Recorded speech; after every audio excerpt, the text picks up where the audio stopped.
ญาติโยมท่านพุทธบริษัททั้งหลาย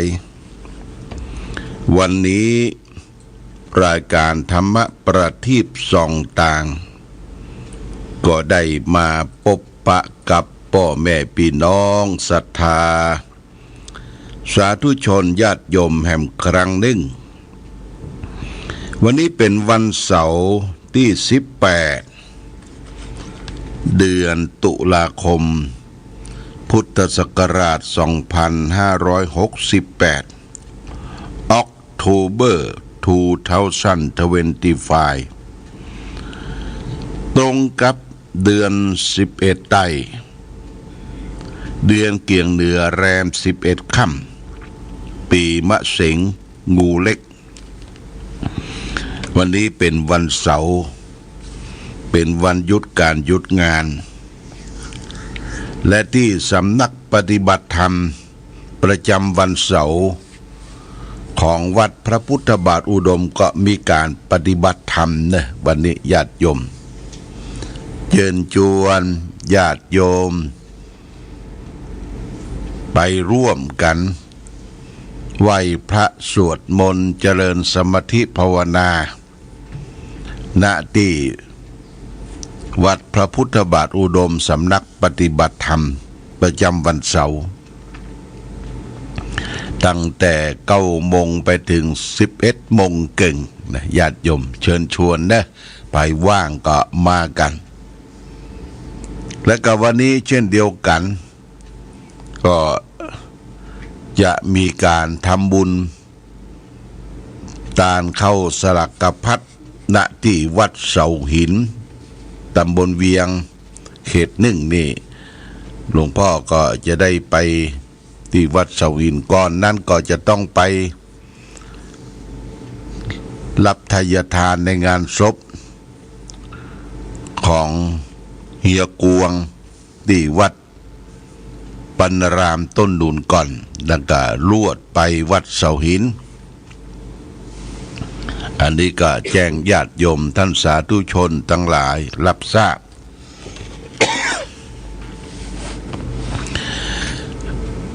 อากาศท้องถิ่นในวันนี้ก็รู้สึกว่าความเหน็บความหนาวก็จะมาเยือนฟ้าฝนก็จะจางหายไปฤดูฝนจะผ่านพ้นไปฤดูหนาวก็จะเข้ามาปีนี้ทางกรมอุตุนิยมบอกว่ามันแบบค่อยหนาวเท่าใดนะมันบ่เข้าหนาวเท่าใดอากาศหนาวเป็นอากาศที่ดีนะญาติโยมอากาศหนาวนี่เป็นอากาศที่ดีบริสุทธิ์ตื่นขึ้นมาเฮารับอากาศบริสุทธิ์สูดลมไปฟอกโลหิตของเฮาและการนอนของเฮาก็เช่นเดียวกันคือนอนที่มีอากาศถ่ายเทนะญาติโยมเปิดหน้าต่างมุ้งลวดมีมุ้งลวดก็เปิดหน้าต่างไว้ถ้ามีเหล็กดัดก็แซมดีเหล็กดัดนี่ก็ป้องกันขโมยป้องกันอย่างต่างๆสำหรับแอร์นั่นเฮาบ่จำเป็นจะต้องไปเปิดนอนตลอดทั้งคืนหลวงพ่อก็บ่ใจแอร์คือใจอากาศบริสุทธิ์เนี่ยนะเฮาเปิดหน้าต่างให้มันโล่งโปร่งแล้วก็สูดอากาศบริสุทธิ์เข้าไปอากาศที่ดีมันก็จะไปฟอกโลหิตไปเสริมให้เฮามีพละกำลังมีลมหายใจเข้าสบุกสบายเย็นอกเย็นใจเพราะฉะนั้นให้อากาศบริสุทธิ์เข้าไปฟอกโลหิตในร่างกายเฮาหน้านี้เป็นหน้าพืชพันธุ์ธัญญาหารเบ่งบานญาติโยมนะพืชพันธุ์ธัญญาหารเบ่งบานก็อาหารการกินของท้องถิ่นก็มีนักที่จะจางหายไปนั่นก็คือเรื่องของหน่อไม้หน่อไม้นี่มันจะเหี่ยวละมันจะออกเหี่ยวแล้วก็มีพืชพันธุ์ธัญญาหารอื่นๆเป็นผักไม้ไส้เครือก็จะมีรสชาติดีขึ้น โดยเฉพาะอย่างยิ่งผักกาดนะผักกาดนี่เพิ่นจะปลูกจะฝังกันหน้าหนาวนี่รสชาติดีผักกาดพื้นเมืองก็คือผักกาดจ้อนเอามาจอเอามาแกงใส่นั่นใส่นี้ใส่เนื้อใส่ปลานี่ก็เป็นอาหารพื้นเมืองเพราะฉะนั้นญาติโยมท่านสาธุชนทั้งหลายเรื่องการกินนี่เป็นเรื่องสำคัญเป็นเรื่องใหญ่คือรู้ลักษณะการกินพอดำเนินชีวิตเรียกว่าโภชเนมัตตัญญูตารู้จักการกินการบริโภคเขาบ่กินจนมากจนเกินไปบ่กินน้อยจนเกินไปพอ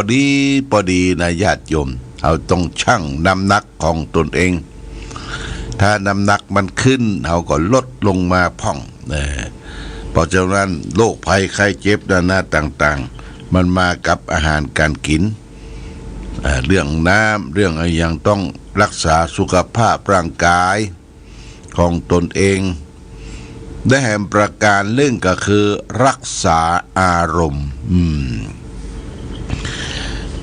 รักษาอารมณ์ของเราเนี่ยได้รับผลกระทบจากอิทธารมณ์คืออารมณ์ที่น่าปรารถนาอนิถารมณ์คืออารมณ์ที่ไม่น่าปรารถนามากระทบกับ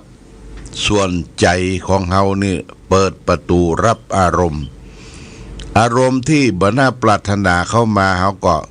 พยายามรู้โดยสติปัญญาว่าวันนี้มีเรื่องอะไรอย่างเข้ามาที่เราจะต้องคิดจะต้องพิจารณาจะ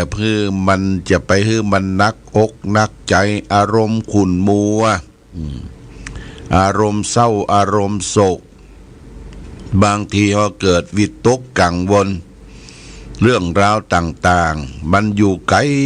ไม่ใช่อยู่ใกล้ตัวเขาก็เก็บมาคิด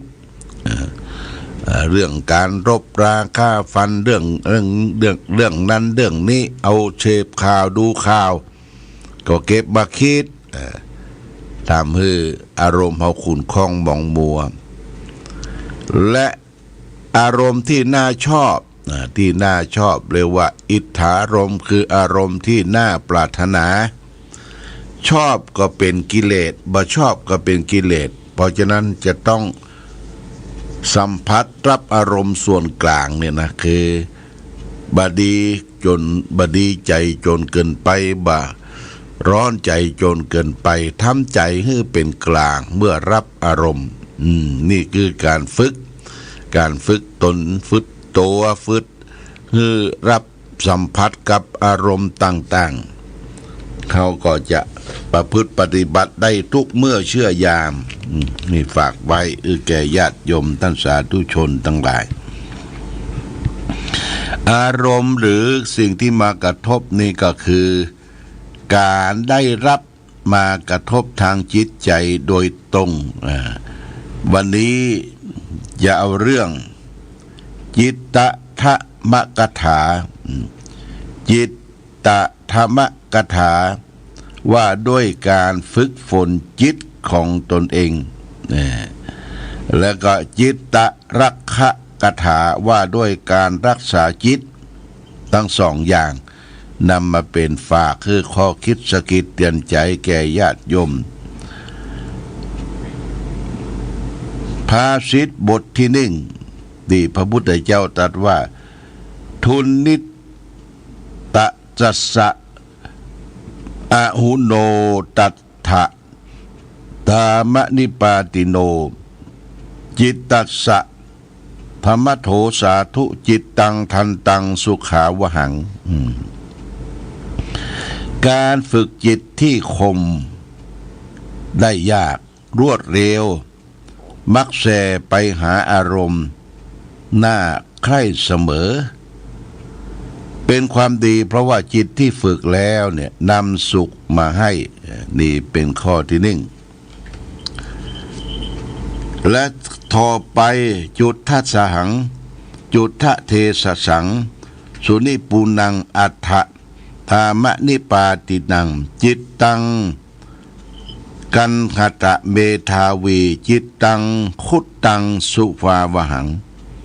ผู้มีปัญญาพึงรักษาจิตที่เห็นได้ยากละเอียดยิ่งนักมักแต่แสไปหาอารมณ์ที่น่าใคร่เสมอเพราะว่าจิตที่คุ้มครองแล้วนำสุขมาให้อันนี้คือจำข้อสุดท้ายง่ายๆก็จิตตังทันตังสุขาวหังจิตที่ฝึกแล้วเนี่ยนำความสุขมาให้จิตตังคุตตังสุขาวหัง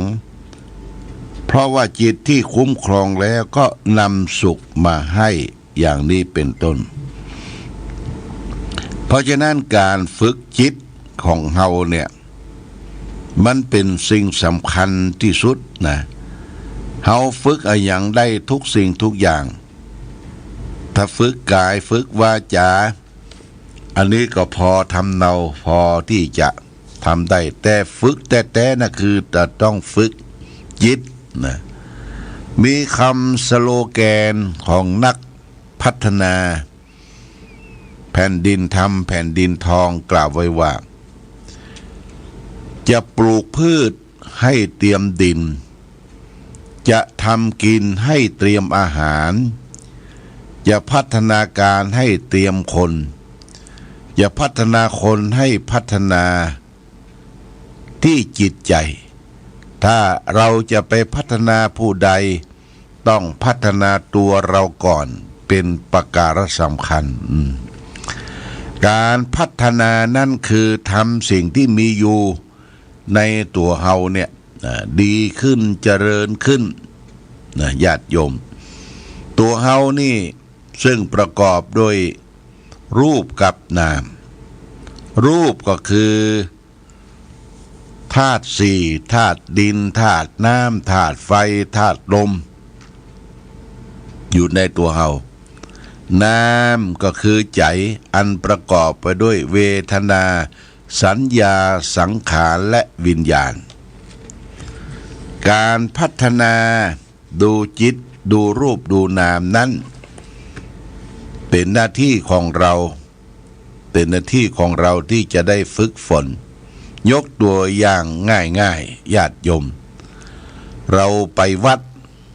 เราไปสำนักไปประพฤติปฏิบัติธรรมเมื่อถึงเวลาครูบาอาจารย์ก็จะบอกว่าได้เวลาแล้วเด้อเขาก็ร่วมกันไหว้พระ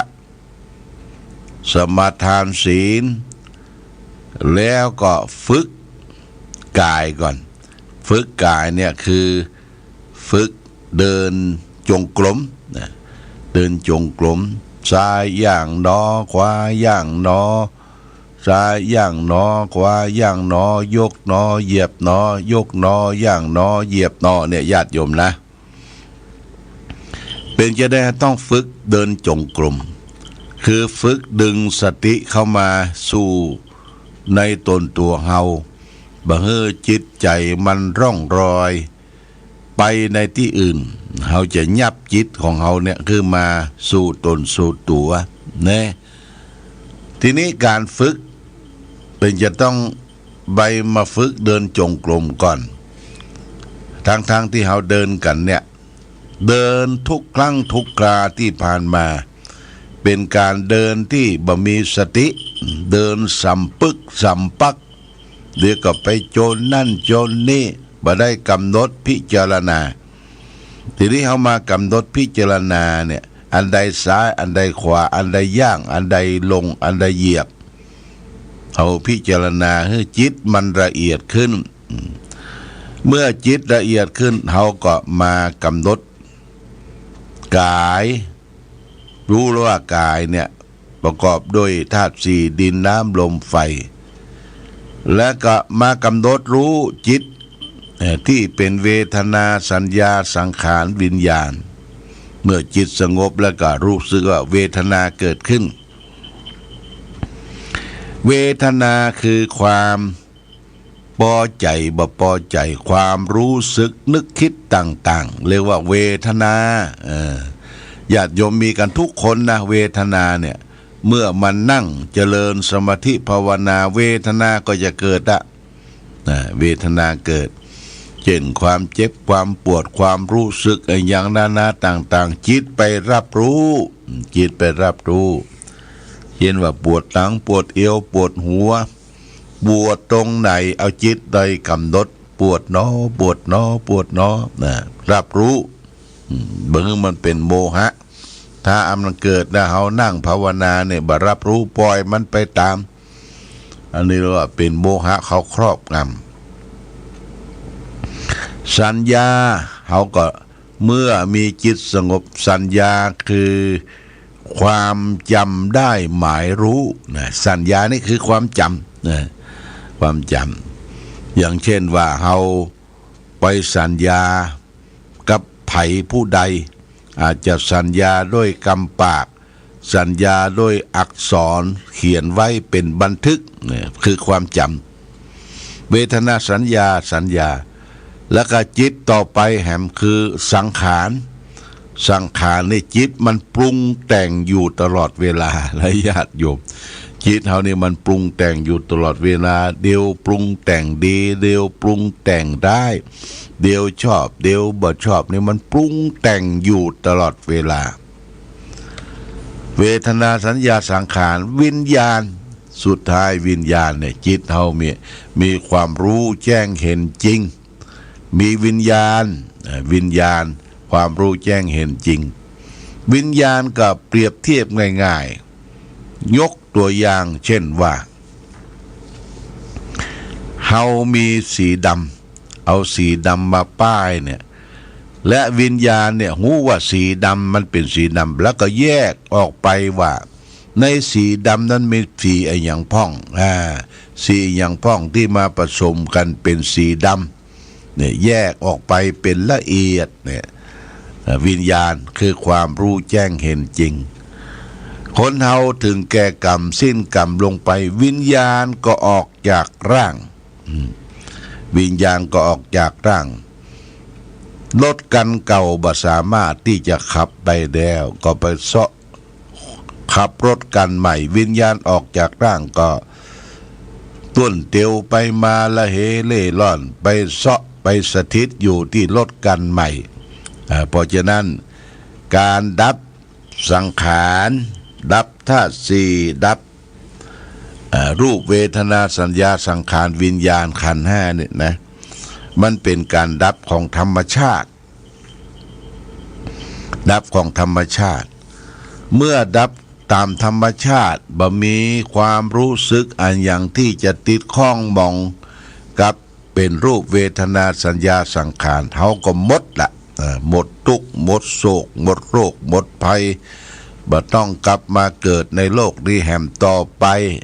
อย่างองค์สมเด็จพระสัมมาสัมพุทธเจ้าพระองค์ได้เสด็จดับขันธปรินิพพานพระองค์ตรัสว่าชาตินี้เป็นชาติสุดท้ายของพระพุทธองค์พระพุทธองค์จะบังคับมาสู่โลกนี้ภพนี้เพราะว่าโลกนี้ภพนี้เต็มไปด้วยความทุกข์ทางกายและทางใจความทุกข์ก็คือปัญหาญาติโยมปัญหาทางกายปัญหาทางใจทุกกายทุกใจเนี่ยคือความทุกข์คือปัญหามนุษย์โลกต้องมาเผชิญกับปัญหาคือความทุกข์อยู่ในตัวเฮานี่ประกิณากาทุกเป็นเองที่เกิดขึ้นทุกข์ก็อยากกินอยากขับอยากถ่ายอยากกลับอยากนอนมันเป็นความทุกข์อาวรณ์อยู่ในจิตในใจในกายของเฮาและความทุกข์อยากเป็นอยากจะเป็นนั่นเป็นนี่อยากจะเป็นผู้ใหญ่บ้านอยากจะเป็นอันนั้นอันนี้ความอยากความทะเยอทะยานเนี่ยมันมีนักเท่าใดกับความทุกข์มีเท่าอันญาติโยมนะอันนี้ฝากไว้ให้เฮาตั้งหลายได้คิดพิจารณาว่าความทุกข์เกิดที่จิตเพราะทำผิดเรื่องผัสสะความทุกข์จะไม่โผล่ถ้าไม่โง่เรื่องผัสสะ ความทุกข์เกิดไม่ได้ถ้าเข้าใจเรื่องผัสสะผัสสะนี่คือการกระทบญาติโยมกระทบกันคือเฮามีอายตนะภายในมีตาหูจมูกลิ้นกายใจกระทบกับรูปเสียงกลิ่นรสโผฏฐัพพะเมื่อกระทบผัสสะกระทบแล้วเป็นปัจจัยให้เกิดความพอใจไม่พอใจเรียกว่าเวทนาสัญญาสังขารวิญญาณเป็นรอบวงแห่งความทุกข์เป็นรอบวงแห่งความทุกข์ที่เกิดขึ้นเนี่ยญาติโยมเขาก็ต้องเข้าใจเรื่องการกระทบต้องมีสติปัญญารวดเร็วไวเมื่อสิ่งใดมากระทบเมื่อรู้แจ้งเห็นจริงว่าอันใดสุขอันใดทุกข์อันใดที่จะเอาควรที่จะหลีกเว้นแก้ไขในการกระทบนั้นก็ทำได้นี่ญาติโยมท่านสาธุชนเอาละวันนี้ได้มามาจาเรื่องของตัวใกล้ตัวคือเรื่องความสุขตั้งกายตั้งใจเรื่องจิตรับอารมณ์นะจิตเรารับอารมณ์จะต้องฝึกฝนที่จิตเนี่ยเราจะฝึกอย่างฝึกที่จิตก่อนเพราะฉะนั้นโอกาสที่เราจะได้ฝึกจิตก็มาเน้อญาติโยมมาไหว้พระสวดมนต์ฝึกจิตฝึกใจจะไปห่วงเรื่องนั้นเรื่องนี้ใช้เวลาวันเสาร์ทุกเสาร์เนี่ยนะสัก2 ชั่วโมงเก่งที่สำนักปฏิบัติธรรมสำนักปฏิบัติธรรมนี่โอเพนคือเปิดเชิญชวนญาติโยมต่างวัดก็ได้เตรียมสำรับกับข้าวกาแฟร้อนอู้จาทักทาประสัยสนทนาพาทีกัน เราก็จะแบ่งปันความรู้ความสุขให้กันและกันนี่ขอเชิญชวนญาติโยมทุกท่านได้มาร่วมกันประพฤติปฏิบัติธรรมประจำวันเสาร์มาณโอกาสนี้เอาละวันนี้รายการธรรมะประทีปส่องต่างได้มาพบญาติโยมท่านสาธุชนทั้งหลายก็พอสมควรแก่กาลเวลาขอความสุขความมีธรรมจงบังเกิดมีแก่ศรัทธาสาธุชนญาติโยมทุกท่านรายการธรรมะประทีปส่องต่างต้องขอลาก่อนขอผู้ฟังจงตั้งมั่นจิตหันษาโดยธรรมะขององค์พระพุทธาได้นำพาให้เกิดความสุขสงบเย็นขอเจริญพร